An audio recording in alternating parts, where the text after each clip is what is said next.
한국전력공사 입사 팁 대방출.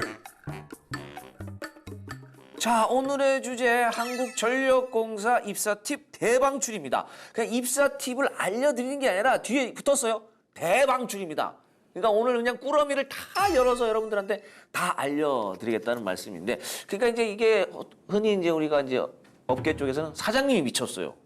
그러니까 거의 뭐 90% 이상의 어떤 바겐세일을 하겠다는 얘기인데 대방출입니다. 네. 오늘 뭐 많이들 준비해 오셨나요? 네, 전형별로 이제 오케이. 말씀을 드리려고 합니다. 알겠습니다. 그러면은 이제 대방출을 이제 해야 되는데, 그럼 먼저 한국전력공사는 어떤 곳인지 네. 이것도 좀 알아야 될 것 같아요. 네, 한국전력공사 우리가 이제 애칭으로 줄여서 한전이라고도 한전, 부르고 있는데요. 예, 전원 개발 촉진 그리고 전력 수급 안정화 이런 목적을 위해서 우리가 한국전력공사법에 의해 설립된 우리나라의 대표 시장형 공기업입니다. 네, 전기 에너지를 공급하거나 이제 수급하는 것도 있지만은 그 외에 신재생 에너지, 신에너지를 공급하는 기관입니다. 그러니까 이제 우리가 이제 전기료를 내잖아요. 네, 네. 이 한국전력공사가 이제 담당을 하는 거죠, 이런 게. 그렇죠. 아하. 그러면 이제 그 한국전력공사의 채용 현황이 좀 궁금하거든요. 이제 네. 코로나19로 인해서 채용 현황도 좀 많이 변하고 있습니까?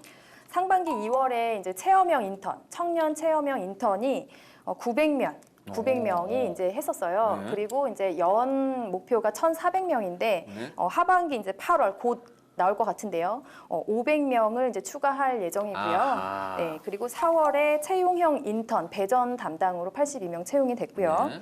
그리고 이제 대졸 신입사원 채용이 4월에 상반기 때 이루어졌는데 250명이 아하. 이제 작년에 비해서는 거의 절반 수준이라고 보시면 될 것 같고요. 좀 짜네. 네네네.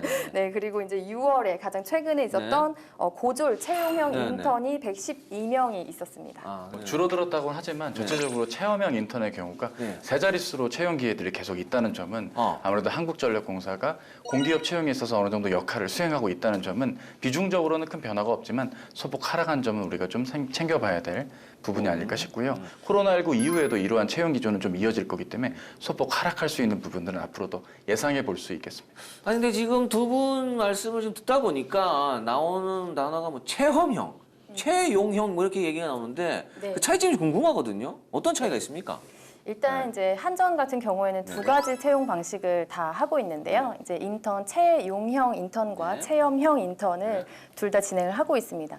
채용형 인턴 같은 경우에는 이제 일정 기간 동안 이제 인턴으로 근무를 하고 근무 평가를 통해서 이제 우수 근무자의 경우 이제 채용형, 그러니까 정규직으로 전환이 되는 것들을 얘기를 하고요. 그리고 체험형은 그 약속된 기간 동안 근무를 하고 이제 그 고용 관계가 그냥 그야말로 해지되는 거를 얘기를 해요. 그래서 한전의 어떤 그 예를 든다면은 채용형 인턴 같은 경우 이제 3개월 과정을 거치거든요.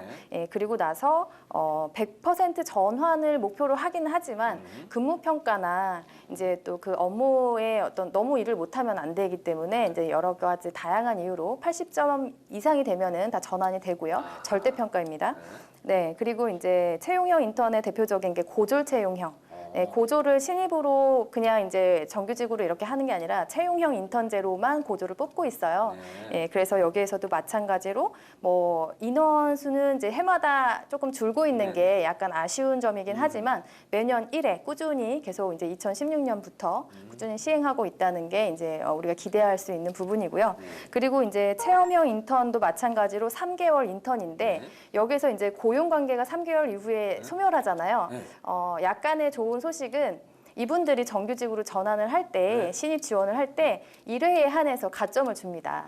예, 그래서 우수 인턴자는 5% 그리고 최우수 인턴자는 5% 그리고 우수자는 3% 이렇게 차등해서 점수를 주고 있어요. 그 채용 전제 인턴의 종류라든지 체험형 인턴의 또 세부적인 내용을 좀 만나볼 필요는 있는데요. 일단은 채용형 인턴이 일반적인 기업의 기준은 채용 전제가 있고 채용 우대가 있습니다.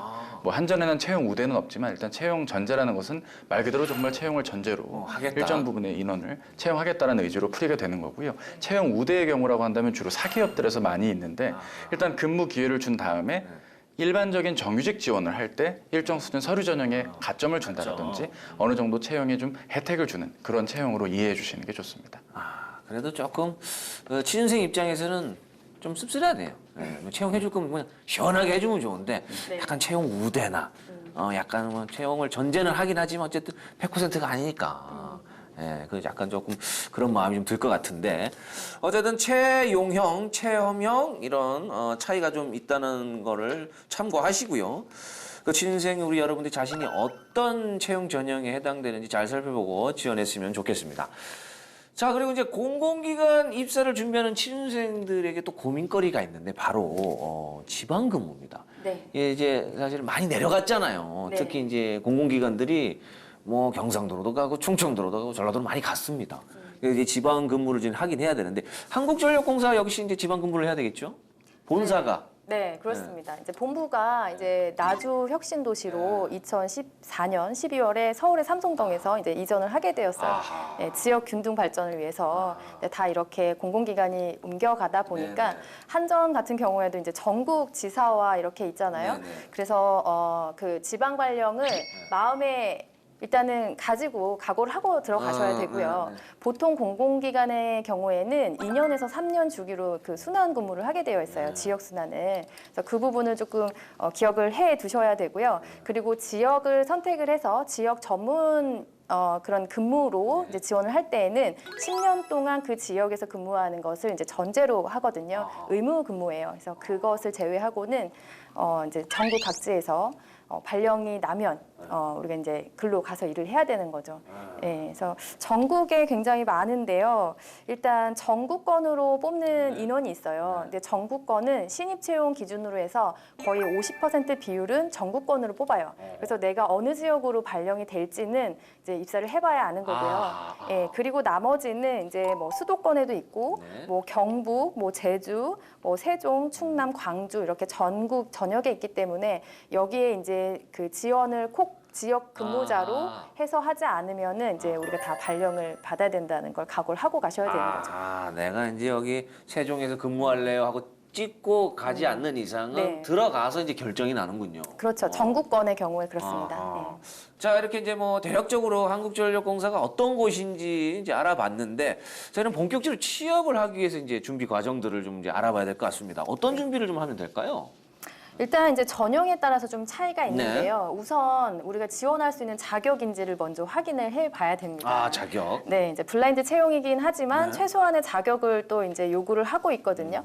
그 중에 이제 대표적이라고 한다면 이제 외국어 점수가 될 것 같아요. 연령이나 학력이나 이제 이런 것들은 제한이 없지만, 근데 이제 좋은 거는 내가 꼭 영어를 하지 않아도 된다는 점이에요. 외국어가 이제 10가지를 이제 얘기를 하고 있거든요. 그 중에 10개 하나, 국어. 네, 그 중에 하나가 영어 토익 기준으로 700점 이상의 수준에 해당이 된다면 어떤 외국어를 하더라도 이제 지원 자격은 충분하다라고 이제 고시를 하고 있어요. 그래서 뭐 영어, 일본어, 중국어, 뭐 프랑스, 독일, 러시아, 뭐 스페인, 아랍, 베트남, 인도네시아 뭐 이 중에서 내가 할 수 있는 외국어가 있다면은 그 전환 그 점수 환산표를 보고 네. 토익 700점 이상에 해당되는가 이제 그거를 봐야 되고요. 그리고 이제 850점 이상이면은 만점 처리를 해주고 있어요. 그래서 이제 우리가 뭐 일부 공공기관은 이제 900점 이상이어야지 들어간다라는 얘기가 있을 정도로 높은 점수를 요구하는 기관도 있지만 여기는 이제 850점 이상이면 만점 처리가 되니까 그 이상으로 노력을 하진 않아도 된다라는 거고요. 그리고 외국어 말하기 시험이 있는데요. 토익 스피킹이나 뭐 오픽과 같은 그런 말하기 시험은 가점으로 5점 주고 있습니다. 예. 일부 등급 이상이면, 그러니까 토익 스피킹 기준으로는 7등급 이상이면 네, 가점을 주고 있습니다. 사무직이라고 하면 20점 만점, 기술직이라고 하면 40점 만점에 맞게 특정한 뭐 기술 자격들, 뭐 기사 자격들 기본적으로 한 개씩은 갖춰주시는 노력도 필요하고요. 또 합격권인 분들이 대부분 다른 기관들도 같이 지원을 하시기 때문에 뭐 컴활 자격이나 한국사 1급 혹은 2급 자격들을 대부분 갖추신 상태에서 최종 합격에 가까운 자격이겠다 이렇게 보실 수 있겠습니다.